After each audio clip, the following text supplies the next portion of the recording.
Jimmy on Tucker Carlson, and I think he's talking about the military-industrial complex. I'm going to play it in its entirety and then comment afterwards. We're the ones provoking this war, just like we provoked the war in Ukraine. We are now provoking a war with China. And who benefits? I'll tell you right now. Your enemy is not China. Your enemy is not Russia. Your enemy is the military-industrial complex, which has been fleecing this country to the tunes of hundreds of billions and trillions of dollars. How many times are we going to have a defense secretary say, "Hey, we can't account for $2 trillion in the Pentagon again"?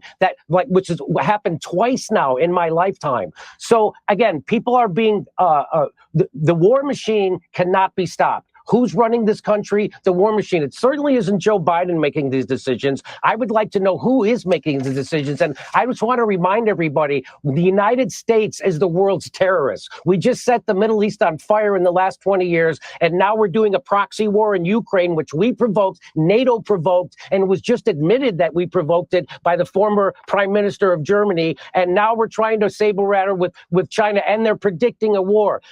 Again, China's not going to invade us. China's not our enemy. We might have an economic war. That's what these are. These are economic wars. These are wars in Ukraine. It's about liquefied natural gas and making sure Germany and Russia never come together because we fear Russia's natural resources and manpower, and we fear them getting together with Germany with their technology and their capital. And so that's why we blew up the Nord Stream pipeline. That's why we're doing the Ukraine war. This is all about hegemony, imperialism, and economics. And if there's a Marine somewhere, it's there because they're about to steal some natural resources from another country. As everybody's screaming about what a bad guy Putin is for invading Ukraine, the United States is currently occupying a third of Syria. And which third is that? It's the third that has the oil. And how do I know we're there to steal their oil? Because the president of the United States said so. That's a right ringer, right? And to Jimmy's point here, because we did a segment on it, I think it's something like 66,000 or whatever the amount is, 66,000 barrels of the 80,000 barrels they're stealing per day, the United States. So now, yeah, that's the end of it because there's only 3 seconds left.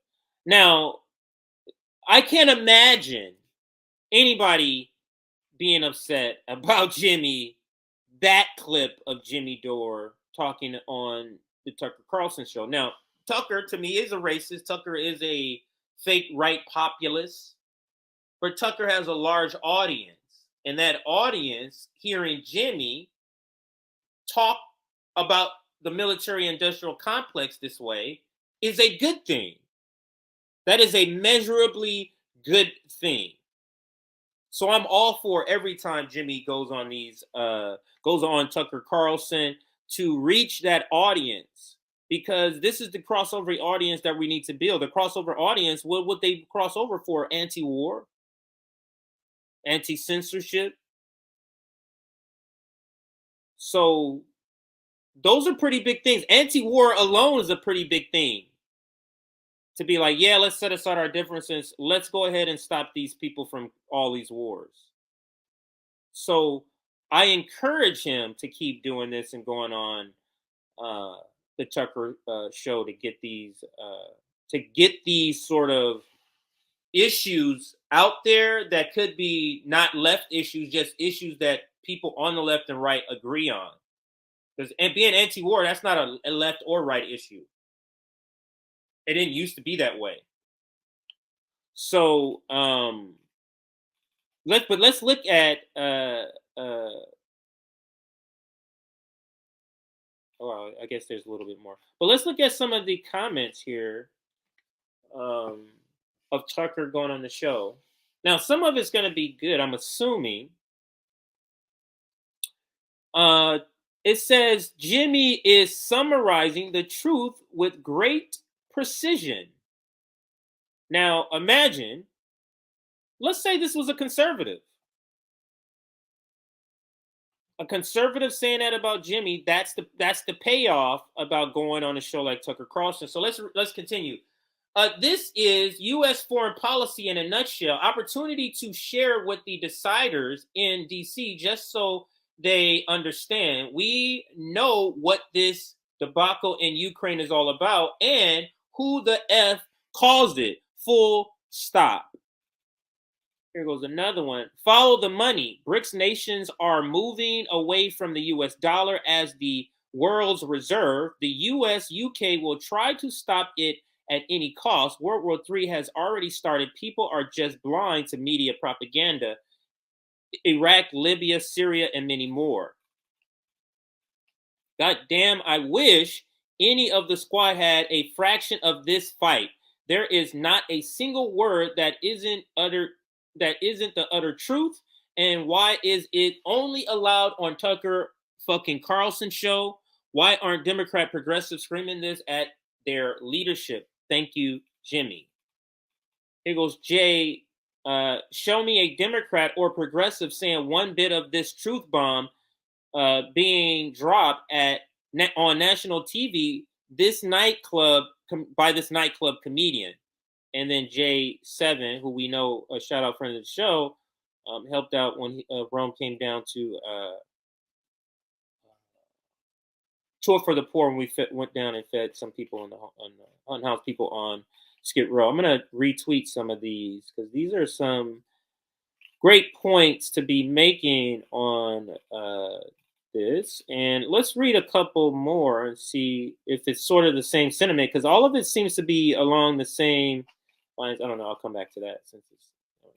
Did you notice how every independent nation that the U.S. attacked is called a dictatorship? As if that might help cover up their bloody imperialist crimes.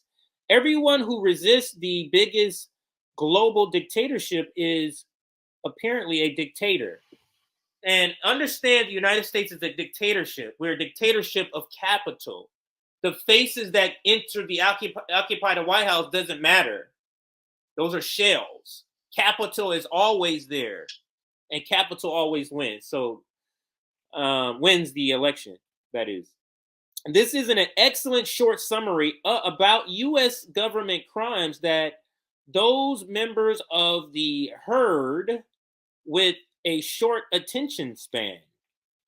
Jimmy spitting 100%, it looks like. And here goes Black in the Empire. I'll end with his comment on this quote tweet from on Twitter.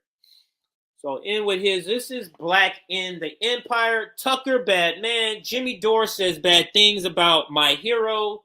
Me, no like him, no like them. Therefore, I must ignore this. My team said so. I don't want them to be mad at me and call me names. Our rulers are good. They only kill and steal for democracy. They tell the truth. They love us. That's why you shouldn't listen to this. That's great. Let me read all of that again if Johnny gets it. So this is Black in the Empire pretending to be a Jimmy hater on why I'm not listening to none of what you're saying on the Tucker Carlson show. Tucker, bad man. Like I said, he's a racist. I'm still listening. Jimmy Dore says bad things about my heroes, the squad. Me no like them. Therefore, I must ignore this great information in this video. My team says so. Sam Cedars and the TYT says so. I don't want them to be mad at me and call me names. Our rulers are good. They only kill and steal for democracy. They tell the truth. They love us. So great last comment to sort of end on, and that is from Black in the Empire. He was on our first summit, the General Strike Summit. He was, I think censorship was one of the topics he was on that panel for. So that is, I don't think I have any, did I have Jimmy somewhere else here? Somebody saying something else. Oh, here goes. Yeah, I did want to show friend of the show, Courtney Banks. Show me any other progressive who would say this on a national platform. They won't even come on an independent show and say it. CNN, MSNBC would also never allow this. Glad it was said so clearly and to a large audience. And that is the same point that Courtney sums up here that I was making about why I think it's always a good idea when Jimmy goes on to the Tucker show, because you're going to reach people who would never be reached by the message that he's giving, this anti-war message